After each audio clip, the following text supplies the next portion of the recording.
Hello class. Welcome back बच्चों। लो प्यारे बच्चों, स्टार्ट कर रहे हैं नया लेक्चर। सब सामने देखेंगे मेरी तरफ।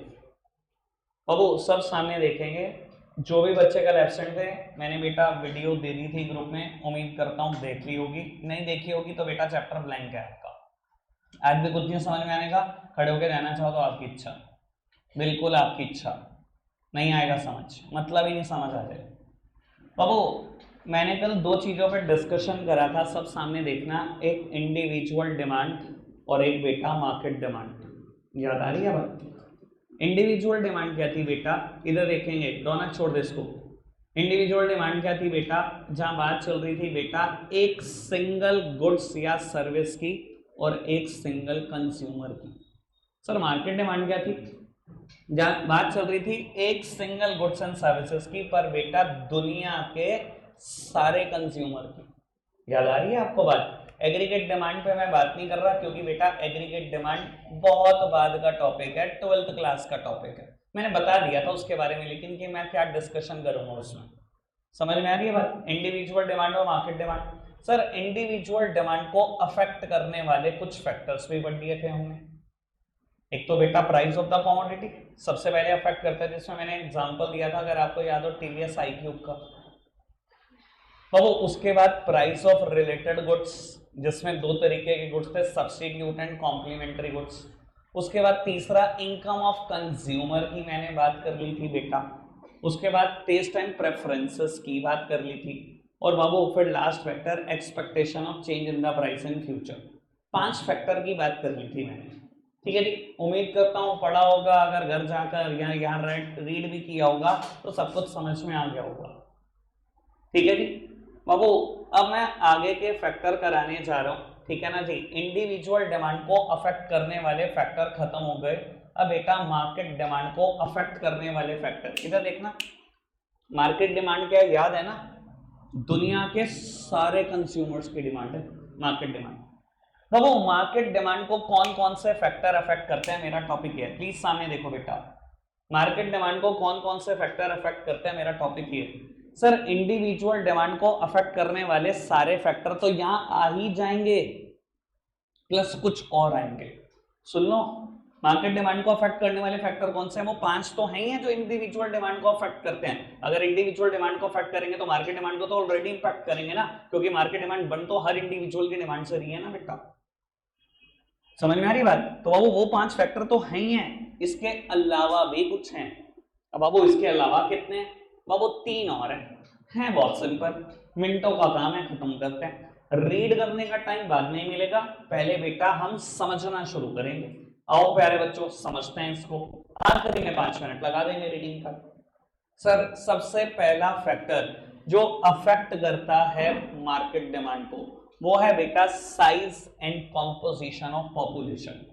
बेटा दो बातें हैं अलग अलग, size and composition of population. इधर देखना बाबू, अगर मैं कहूं पॉपुलेशन बढ़ती चली जाए, पॉपुलेशन का साइज बढ़ता चला जाए, तो बाबू डिमांड बढ़ती चली जाएगी क्या नहीं? फटाफट बताओ बेटा। इंडिया में 50 करोड़ पॉपुलेशन थी और आज 140 करोड़ है, बराबर डिमांड है क्या? जैसे जैसे पॉपुलेशन बढ़ेगी मार्केट डिमांड बढ़ेगी क्या नहीं बढ़ेगी? क्या मैं बोल सकता हूं there exist a direct relationship between size of population and the market demand? कोई दिक्कत कोई परेशानी तो नहीं? टेक्निकल बात लिखोगे तभी नंबर रिजर्व करते हो, वरना नहीं करते। कल भी बोल चुका हूं ये बात में, क्लियर है बात?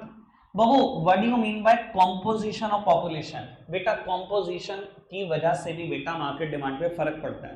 कॉम्पोजिशन का मतलब पता क्या है बाबू? आपकी पॉपुलेशन में क्या कॉम्पोजिशन है, मतलब मेल्स कितने हैं, फीमेल्स कितने हैं, और चिल्ड्रन कितने हैं, या यूथ कितने हैं। सर अगर मैं कहूं पॉपुलेशन बढ़ रही है, इधर देखो प्लीज, सामने देखो। अगर मैं कहूं पॉपुलेशन बढ़ रही है और लार्जली उसमें से चिल्ड्रंस बढ़ रहे हैं, तो सर ऑब्वियस सी बात है चिल्ड्रन रिलेटेड प्रोडक्ट की डिमांड बढ़नी शुरू हो जाएगी। इट मे बी सेरेलैक, जो फूड प्रोडक्ट होते हैं बच्चों के, बाबू it may be kids garment, it may be diapers. इन चीजों की तो डिमांड बढ़ रही होगी बेटा इकोनॉमी में, अगर चिल्ड्रंस बढ़ रहे हैं तो। समझ में आ रही है बात? तो बाबू क्या मार्केट डिमांड को कुछ फैक्टर अफेक्ट करते हैं? मैंने पहला फैक्टर दिखाने की कोशिश करी, size and the composition of population. Size की बात एक अलग पैरा में लिखना और कॉम्पोजिशन की बात एक अलग पैरा में, जैसे मैंने नोट्स में लिखी है, ताकि टीचर को लगे कि दोनों लिखाए हो आप। कोई दिक्कत कोई परेशानी तो नहीं? आगे बढ़ाएं बात को। बाबू सेकंड फैक्टर जो अफेक्ट करता है मार्केट डिमांड को, it is season and weather. बाबू सेकंड फैक्टर जो अफेक्ट करता है बेटा मार्केट डिमांड को, वह सीजन एंड वेदर। इधर देखना सर, गर्मियां पीक पर हैं आज की तारीख में। एक बात बताओ, मार्केट डिमांड किन चीजों की बढ़ रही होगी? Cotton related clothes, Glucon D, ORS, ऐसी चीजों की मार्केट डिमांड बढ़ रही होगी कि नहीं? आगे बढ़ जाओ, जुलाई आता है, रेनी सीजन आ जाता है, मार्केट डिमांड बढ़नी शुरू होगी बेटा रेन कोट की, अम्ब्रेलास की, ऐसा ही होगा। आगे बढ़ जाओ बेटा, सर्दी आ जाती है, जैकेट्स की डिमांड बढ़ेगी, स्वेट शर्ट की डिमांड बढ़ेगी, यही तो सब कुछ होगा। तो क्या मार्केट डिमांड के ऊपर एक और फैक्टर है जिसका इन्फ्लुएंस है? बिल्कुल है बेटा, सीजन और वेदर के हिसाब से मार्केट डिमांड बदलती रहती है। कोई दिक्कत कोई परेशानी तो नहीं? कितना सिंपल फैक्टर, इससे आसान भी कोई बात हो सकती है। क्लियर है बात? आगे बढ़ाएं बात को। लास्ट फैक्टर जो मार्केट डिमांड के ऊपर इंपैक्ट डालता है, वो 5 तो थे ही थे जो इंडिविजुअल थे, 2 और बढ़ा दिए, तीसरा है, यानी कि टोटल 8 फैक्टर हैं जो मार्केट डिमांड को इंपैक्ट करते हैं।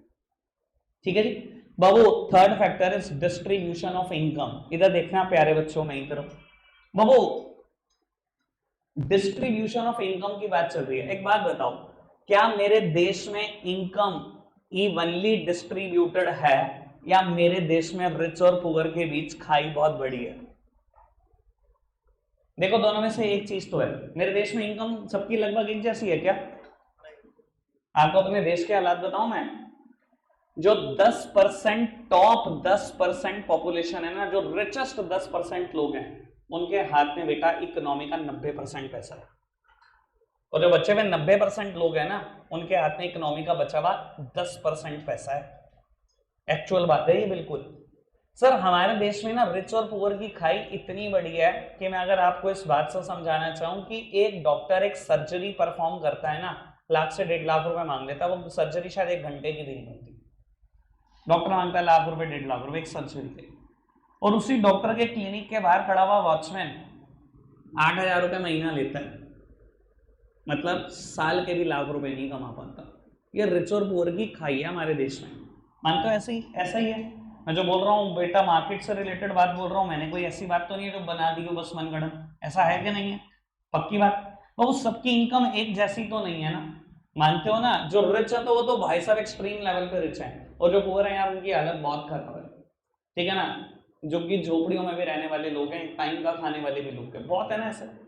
बाबू ये कहता है मार्केट डिमांड को ना अफेक्ट करता है ये फैक्टर, डिस्ट्रीब्यूशन ऑफ इनकम। अगर आप किसी ऐसे देश में चले जाओ ना बेटा जहां इनकम इवनली डिस्ट्रीब्यूटेड है, सबकी इनकम लगभग एक जैसी है, मैं कहूं बेटा हमारे देश में इनकम ऐसी ना होती कि किसी की 20,000 रुपए महीना, किसी की 50,000, किसी की लाख, किसी की 5 लाख, किसी की 5 करोड़, किसी की 500 करोड़, ऐसे ना होती। सबकी ऐसी हो जाती कि सबकी 5 लाख रुपए महीना हो जाती। तो एक बात बताऊं बेटा, अगर ऐसी सिचुएशन हो जाती ना कि सबकी इनकम इवनली है, सबकी इनकम आसपास है, तो सर किसी भी प्रोडक्ट को उठा के देख लेना, उसकी डिमांड बहुत ज्यादा होती है। सोच के देखो, आईफोन, सबकी इनकम 5 लाख रुपए है, सब खरीद पाते हैं ना? किसी भी एक प्रोडक्ट को सोच लो, जरूरी नहीं है बेटा आईफोन को ही सोचना, कोई भी प्रोडक्ट सोच लो। मैंने एग्जांपल लिया आईफोन, सो सोचो आईफोन की हालत क्या होती, जितनी अभी मार्केट डिमांड है उससे कम से कम 4 गुना 10 गुना होती। मानते हो बात को? और अगर बेटा किसी देश में रिच अलग है, कोई रिच है तो वेरी रिच है, कोई पुअर है तो वेरी पुअर है, ऐसे केसेस में ना डिमांड हमेशा बेटा किसी भी एक कमोडिटी की कमी रहती है। अब देख लो आईफोन, हमारे देश में एक्चुअल डिमांड सिर्फ रिच डिमांड कर पाता है, जो मेजॉरिटी पॉपुलेशन है, जो सब्सटैंशियल पॉपुलेशन है, जो पुअर पॉपुलेशन है, सब्सटैंशियल पॉपुलेशन हमारे देश में बेटा मिडिल क्लास और पुअर मिडिल क्लास ही है, वो डिमांड नहीं कर पाती है एप्पल की। तो बाबू अगर इनकम इवनली डिस्ट्रीब्यूटेड है तो कोई भी एक कमोडिटी उठा के देख लेना, उसकी डिमांड हमेशा ज्यादा मिलेगी। और अगर इनकम में बेटा ऐसे गैप है कि रिच है तो बहुत रिच है और पुअर है तो बहुत पुअर है, तो बाबू वहां पे किसी भी एक कमोडिटी को उठा के देख लेना, उसकी डिमांड कमी नजर आएगी आपको। कोई दिक्कत कोई परेशानी तो नहीं? क्लियर है तीनों फैक्टर? बाबू मैंने 3 फैक्टर की चर्चा कर दी है जो अफेक्ट करेंगे मार्केट डिमांड को, size and composition of population, season and weather and distribution of income. ये टॉपिक यहीं पर खत्म हो जाता है, एक नया टॉपिक स्टार्ट हो जाता है। सब सामने देखते रहना है, रिलेट इन्हीं से ही करता है, पूरा चैप्टर डिमांड से रिलेट करता है। तो डिमांड नहीं पता तो बाबू कुछ भी नहीं पता, ठीक है जी। जो कल नहीं थे वो कुछ नहीं कर पाएंगे अभी आज। बाबू टॉपिक का नाम है डिमांड फंक्शन, इधर देखना प्लीज मेरी तरफ। बाबू टॉपिक का नाम है डिमांड फंक्शन। बेटा ये क्या चीज होती है डिमांड फंक्शन? बाबू ये ना फंक्शनल रिलेशनशिप बताता है, डिमांड फंक्शन बताता है फंक्शनल रिलेशनशिप। किसकी बेटा functional relationship? Quantity demanded and factor influencing it, quantity demanded and factor influencing it. Babu demand function क्या बताता है? रिलेशन बताता है, फंक्शनल रिलेशन बताता है किस किस के बीच की? बाबू किसी भी प्रोडक्ट के क्वांटिटी डिमांडेड की और बेटा उसको अफेक्ट करने वाले फैक्टर की। सामने देखते रहना सर, यहां से ना 2 टॉपिक अलग अलग निकल जाते हैं, एक इंडिविजुअल डिमांड फंक्शन, एक मार्केट डिमांड फंक्शन। अब जिसने पढ़ा हो इंडिविजुअल डिमांड मार्केट डिमांड उसी को तो बात समझ में आ सकती है बेटा। बाबू इंडिविजुअल डिमांड फंक्शन क्या बताता है और मार्केट डिमांड फंक्शन क्या बताता है? सामने देखते ना, सारे टॉपिक ऐसे ही हैं। पहले ये टॉपिक शुरू होगा, इसके 2 पार्ट होंगे, सारे टॉपिक आज ऐसे ही। सामने देखते रहना सर, इंडिविजुअल डिमांड फंक्शन क्या बताएगा? इधर देखना, समझदार को इशारा काफी। बाबू ये भी बताएगा फंक्शनल रिलेशनशिप किसकी? इंडिविजुअल डिमांड और फैक्टर इन्फ्लुएंसिंग इट। आपको याद है कल हमने इंडिविजुअल डिमांड पढ़ी थी और उसको अफेक्ट करने वाले, इन्फ्लुएंस करने वाले फैक्टर भी पढ़े थे। इधर देखना प्लीज मेरी तरफ। सर क्या बताएगा individual demand function? Functional relationship between individual demand and factor influencing it. कल मैंने इंडिविजुअल डिमांड भी पढ़ी थी, उसको इन्फ्लुएंस करने वाले फैक्टर भी पढ़े थे ना। बस बाबू उसको ना फंक्शनल फॉर्म में लिख दो। कैसे लिखा जाता है फंक्शनल फॉर्म में? सर शायद इतनी मैथ्स पढ़ी हो, शायद, और नहीं भी पढ़ी तो बेटा बस मैं बड़ी जरा सी मैथ्स का यूज करूंगा, बाकी कुछ नहीं। सामने देखना प्लीज बाबू, इसको ना फंक्शनल फॉर्म में लिख रहा हूं मैं। dx is equals to function of P X P R Y T and F. आपको याद तो कुछ नहीं आएगा, समझ भी कुछ नहीं आया होगा, मैं समझाने की कोशिश करता हूं। इधर देखना, ये मैंने आईडीएफ लिख दिया, इंडिविजुअल डिमांड फंक्शन लिख दिया। बाबू इंडिविजुअल डिमांड फंक्शन किसकी फंक्शनल रिलेशनशिप बताता है? इंडिविजुअल डिमांड और उसको इन्फ्लुएंस करने वाले फैक्टर की, यही ना। इधर देखना बाबू, मैंने लिखा dx मतलब demand for a commodity x और उसको अफेक्ट करने वाले सारे फैक्टर लिख दिए मैंने, ठीक है ना। f का मतलब कुछ और नहीं बेटा, फंक्शनल रिलेशनशिप बताना है। बाबू कौन कौन से फैक्टर अफेक्ट करते थे इंडिविजुअल डिमांड को?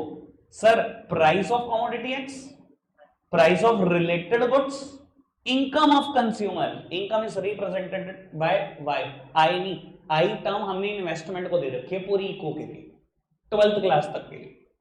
आई हम हमेशा इन्वेस्टमेंट के लिए लगाएंगे, इनकम को हमेशा डिनोट करेंगे विद टर्म वाई, ठीक है जी। बाबू taste and preferences of consumer, change in the expectation of change in the future prices, future से वर्ड बना है बेटा एफ। सब समझ में आ गई बात? इधर देखना, मैं आज उनकी तरफ देख ही नहीं पा रहा बेटा जो कल नहीं आए थे और जिन पे मुझे डाउट है उन्होंने वीडियो नहीं देखी होगी, क्योंकि मुझे ओपलेस थोड़ी होना है बेटा। आज आपके 12 बजे में होंगे, मुझे पक्का पता है बेटा।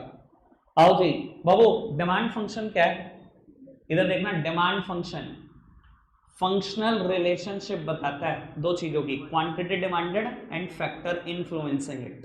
तो बाबू इंडिविजुअल डिमांड फंक्शन क्या है? बाबू ये भी फंक्शनल रिलेशनशिप बताता है, किसकी? बोलो, फंक्शनल रिलेशनशिप बताता है किसकी?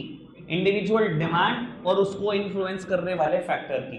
बाबू अगर इसको लिखना हो फंक्शन की फॉर्म में तो ऐसे लिखा जा सकता है, dx मतलब demand of commodity x, functional relationship बता रहा है उसके फैक्टर के साथ। फैक्टर 5 इन्फ्लुएंस करते हैं, 5 कल पढ़ाए थे। Price of commodity x, price of related goods, income of consumer, taste and preferences, expectation of change in price and future. कोई दिक्कत तो नहीं? और अगर बड़े समझदार हो आप ही बता दो, market demand function functional relationship बताता है मार्केट डिमांड और उसको इन्फ्लुएंस करने वाले फैक्टर, यानी कि अगर लिखना हो market demand of commodity x, sir यहां पर फैक्टर 3 मत लिखना, 8 लिखना। ये 5 तो आते ही आते हैं, ये 5 तो आते ही आते हैं बाबू। 6th ऐड कर लेना बाबू, 6th ऐड कर लेना बेटा। 6th फैक्टर था size and composition of population, population से वर्ड उठाया पीओ, ठीक है जी। 7th ऐड कर लेना एस, सीजन एंड वेदर से उठाया S Babu. Distribution of income से उठा लेना डी। ये देखना प्यारे बच्चों, मैं आपको सीधा लिखा हुआ ही दिखा दूं तो मेरे को लगता है शायद ज्यादा बेटर हो जाएगा बाबू। ये देखो, market demand of commodity X is equal to function of, ये 5 तो शुरू के सेम ही है, पीओ एस और डी। सीजन एंड वेदर से एस, डिस्ट्रीब्यूशन ऑफ इनकम से D, size and composition of population, population से पीओ। कोई दिक्कत कोई परेशानी तो नहीं? पक्का से बात क्लियर हो गई? आगे बढ़ जाएं बाबू, आगे बढ़ाते हैं बात को। एक टॉपिक स्टार्ट होता है डिमांड शेड्यूल। हाँ जी बाबू, टॉपिक का नाम है डिमांड शेड्यूल। इधर देखना सब। सर आपको पता है ये वर्ड आप कितनी बार पढ़ चुके हो? कभी पीपीएफ का शेड्यूल पढ़ा, कभी सिंगल कमोडिटी के केस में इक्विलिब्रियम का शेड्यूल पढ़ा, कभी डबल कमोडिटी के केस में बेटा शेड्यूल पढ़ा, बहुत बार पढ़ दिया शेड्यूल बाबू। जब भी शेड्यूल आता है, शुरू शुरू में बच्चे मुझसे बोल रहे थे भैया ये शेड्यूल क्या होता है, मैं बच्चा कहता बेटा टेबल। जिसने भी मेरे से पूछा था ना शुरू में बेटा भैया शेड्यूल क्या होता है, तो मैंने एक ही जवाब दिया बेटा टेबल। बाबू इधर देखना सामने, समझदार हो तो इशारा काफी बाबू। डिमांड शेड्यूल मतलब बेटा टेबुलर स्टेटमेंट, टेबल की फॉर्म में किसी चीज को रिप्रेजेंट करना। क्योंकि डिमांड का शेड्यूल है तो सर टेबल की फॉर्म में मैं क्या रिप्रेजेंट कर रहा हूंगा बेटा, quantity demanded at the various price level. Please सामने देख लो बेटा, गड़बड़ नहीं चाहिए वरना पक्का परेशान हो जाओगे बाबू। डिमांड शेड्यूल क्या बताता है? पहली बात तो अगर जब उसने कहा शेड्यूल है तो सर टेबुलर स्टेटमेंट तो नजर आएगी, एक टेबल तो नजर आएगी। उस टेबल में बेटा क्या क्या लिखा होगा? Quantity demanded at various price level, ठीक है ना। मेरी बात सुन लोगे ना, शायद नोट्स पढ़ोगे तो आपको लगेगा कि मैं जो बोल के गया हूं वो ज्यादा आसान बोल के गया हूं, नोट्स में थोड़ा मुश्किल लिखा हुआ है। मेरी बात सुन लो इसलिए, हाँ जी, वहां बहुत ज्यादा टेक्निकल हो जाएगा फिर मुद्दा। बेटा डिमांड शेड्यूल क्या है? जब शेड्यूल है तो ये तो पता है ना, टेबल बन रही होगी, टेबुलर स्टेटमेंट बन रही होगी। तो उस टेबुलर स्टेटमेंट में क्या लिखा होगा डिमांड के बारे में? डिमांड आपको पता है मेनली किस चीज से इन्फ्लुएंस होती है, तो मैंने क्या लिखा होगा इस टेबल में? Quantity demanded at various price level, अलग अलग प्राइस लेवल पे कितनी कितनी क्वांटिटी डिमांडेड है बाबू। ये भी फर्दर दो तरीके की होती है, इंडिविजुअल डिमांड शेड्यूल और मार्केट डिमांड शेड्यूल बाबू। अगेन शेड्यूल तो है, मतलब टेबल तो यहां पर भी बन जाएगी बाबू। इस टेबल में क्या लिखा होगा? Quantity demanded at various price level, but ये क्वांटिटी डिमांडेड होगी एक कंज्यूमर की। सर यहां क्या लिखा होगा? सर टेबल तो यहां पे भी होगी, शेड्यूल है तो बाबू क्या लिखा होगा? Quantity demanded at various price level, पर बाबू यहां जो क्वांटिटी डिमांडेड लिखी होगी वो ऑल द कंज्यूमर की होगी, यहां सिंगल कंज्यूमर की होगी, यहां दुनिया के सारे कंज्यूमर की। कोई दिक्कत कोई परेशानी तो नहीं? देखने में एक बार बता दूं बेटा, demand schedule, individual demand schedule कैसा होता है और मार्केट डिमांड शेड्यूल कैसा होता है बाबू, सामने देखते रहना। सर इंडिविजुअल डिमांड शेड्यूल मैंने अभी क्या बताया बेटा? टेबुलर स्टेटमेंट है। लो मैंने टेबल बनानी शुरू कर दी। एक तरफ लिखा है मैंने price of a commodity, commodity का नाम कुछ भी हो सकता है, एक्स मान लो, वाई मान लो, जो मर्जी मान लो। और बाबू एक क्या लिखा होगा? Quantity demanded of a commodity, इस कमोडिटी की क्वांटिटी डिमांडेड। इधर देखना प्लीज मेरी तरफ। सर मैंने प्राइस लिख दी है और बेटा मैंने क्वांटिटी डिमांडेड भी लिख दी, और अगर बड़े समझदार हो तो दिखाई दे रहा होगा there exist a inverse relationship between price and the quantity demanded. कल याद है बताई थी बात? 1,34,000 का टीवीएस जुपिटर था तो डिमांड कर ली थी अंकल ने, एक 76 का हो गया तो डिमांड उड़ गई थी बेटा। प्राइस बढ़ जाता है तो बाबू क्वांटिटी डिमांडेड भी उड़ जाती है। याद आ रही बात? सर बन गई टेबल, यही है IDs, individual demand schedule. Schedule मतलब टेबुलर स्टेटमेंट होगी। क्या बताता है बेटा IDs? Babu quantity demanded at the various price bye a single consumer. तो बाबू मार्केट डिमांड शेड्यूल क्या बनाता है? आओ प्यारे बच्चों मार्केट डिमांड शेड्यूल के बारे में भी जान लेते हैं। इधर देखना, यहां लिखा है बेटा price of a commodity. Please सामने देखना, प्राइस ऑफ अ कमोडिटी, यहां लिखा हुआ है quantity demanded of a commodity by mister A, और यहां लिखा है quantity demanded of a commodity by mister B. मैंने मान लिया बेटा पूरी दुनिया में बेटा सिर्फ दो ही लोग एग्जिस्ट करते हैं, क्योंकि 140 करोड़ लोगों की डिमांड लिखूंगा इतना मिला तो नहीं भैया मैं, ठीक है जी। और यहां मैंने लिख दिया मार्केट डिमांड। सामने देखना बाबू एट वेरियस प्राइस लेवल मैंने बेटा डिमांड लिखनी शुरू कर दी। आपको ये तो बिल्कुल दिख जाना चाहिए कि बेटा इन दोनों के बीच में मैंने इनवर्स रिलेशनशिप बनाई है। अगर प्राइस बढ़ रहा है तो ए की क्वांटिटी डिमांडेड गिर रही है, अगर प्राइस बढ़ रहा है तो बी की भी क्वांटिटी डिमांडेड गिर रही है। There exist inverse relationship. ये तो दिख रहा है। मार्केट डिमांड कैसे बढ़ती है? सर सारे इंडिविजुअल कंज्यूमर की डिमांड जोड़ते चलते जाओ, मार्केट डिमांड बढ़ गई। इंडिविजुअल डिमांड क्या है? एक सिंगल कंज्यूमर की डिमांड। मार्केट डिमांड क्या है? दुनिया के सारे कंज्यूमर की डिमांड। मैंने मान लिया दुनिया में है ही दो लोग, तो बाबू मार्केट डिमांड क्या है? अब आप समझदार हो बेटा, मैंने टोटल कर दिया इनका और कुछ नहीं कहा। अगर दो ही मान लिया, तीन मान लेता तो तीसरे के भी लिखता फिर टोटल करता, चार मान लेता तो चार के भी लिखता फिर टोटल करता, आसान कर दिया मैंने बस। तो बाबू मार्केट डिमांड शेड्यूल बताता क्या है? सब टेबुलर स्टेटमेंट है। Quantity demanded at various price by all the consumers.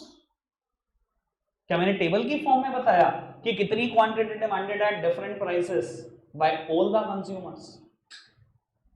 Tabular statement है, हम बताते हैं quantity demanded at various price level by a single consumer. है तो टेबल ही। समझ में आ रही है बात? लो प्यारे बच्चों, अगर मैं सिर्फ शक्ल दिखाने की बात करूं, ये देखो मैंने इंडिविजुअल डिमांड शेड्यूल की भी डेफिनेशन लिखी है, या डिमांड शेड्यूल की भी डेफिनेशन लिखी है, और मैंने लिखा है बेटा यही है बेटा इंडिविजुअल डिमांड शेड्यूल। टेबल ही तो है। टेबल में क्या लिखा होता है? Quantity demanded at various price level, ठीक है जी। और market demand schedule quantity demanded at various price level bye all the consumers. और अगर मेरे को फर्क दिखाना है ना, एक मिनट, यहां पर वर्ड देखो ऑल द कंज्यूमर्स, और बेटा यहां फर्क देखना अ कंज्यूमर।